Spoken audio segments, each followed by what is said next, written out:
গতকাল রাতে যেই বিষয়টি ঘটলো, তারা নিজেদেরকে মেধাবী দাবি করে, কিন্তু তারা প্রধানমন্ত্রীর বক্তব্যটা আপনি চিন্তা করেন।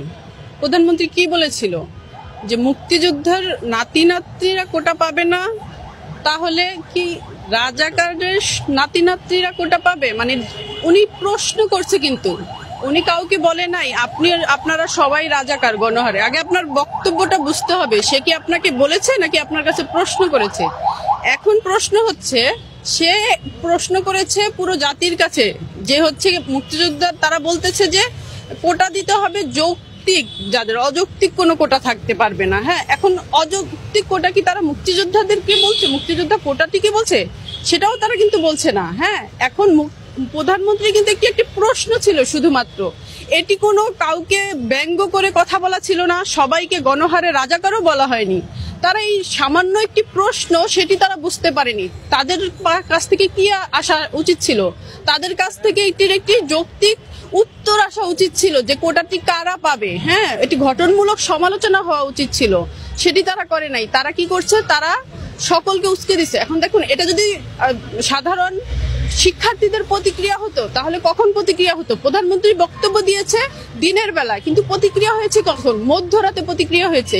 এটা কখনোই সাধারণ যারা শিক্ষার্থী আছে তাদের প্রতিক্রিয়া না, এটি শিক্ষার্থীদেরকে উস্কে দেয়া হচ্ছে একটি বক্তব্য। যারা নেমে এসেছে রাস্তায়, আমি 100% শিওর হয়ে বলতে পারি যে তারা এই প্রধানমন্ত্রীর বক্তব্যটি অনেকে শোনে নাই। তার যে বক্তব্যই শোনে নাই, সেও কিন্তু প্রতিবাদে নেমে চলে আসতেছে আরেকজনের কথা শুনে। আমরা তো এখন গুজবের বাংলাদেশে বাস করি। হ্যাঁ, এখানে কোনটা সত্য কোনটা মিথ্যা, এটা তারা নিজেরা মেধাবী দাবি করে, এতটুকু যাচাই করার প্রয়োজন মনে করে না।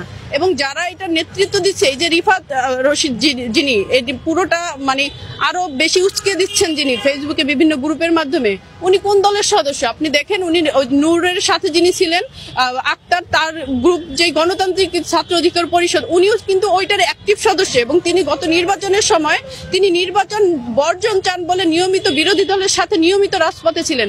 এমন একজন মানুষ যখন আপনার এই আন্দোলনের নেতৃত্বে থাকবে, তখন এই আন্দোলনকে ভিন্ন পথে পরিচালনা করার জন্য তারা সর্বদা রেডি আছে। এবং এই ধরনের মানুষ কিন্তু এই শিক্ষার্থীদেরকে বিপথে চালিত করতেছে, যার রিয়াকশন আমরা দেখলাম যে মধ্যরাতে শিক্ষার্থীরা হল থেকে তালা ভেঙে বের হয়ে আসলো। তারা কিন্তু চিন্তাও করে নাই যে আমরা যে চলে যাচ্ছি হল গেট ভেঙে, আসলেই কি আমরা যৌক্তিক দাবিতে যাচ্ছি কিনা, আসলেই আমাকে বলা হচ্ছে কিনা, এতটুকু তো যাচাই করার দরকার ছিল। তারা ন্যূনতম সেই যাচাইটি করেনি।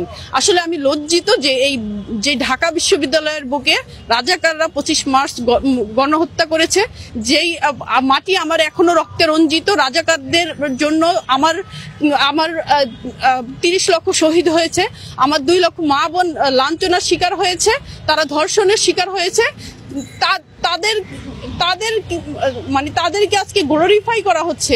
তারা শিক্ষার্থী সমাজ, তারা মেধাবী, তারা নিজেদেরকে রাজাকার দাবি করে আজকে আমার পুরো জাতিকে, আমার মুক্তিযুদ্ধকে, আমার 2 লক্ষ মা বোনকে, আমার 30 লক্ষ জাতিকে, সবাইকে আসলে তারা রেপ করে দিচ্ছে এই শব্দটার উচ্চারণের মাধ্যমে।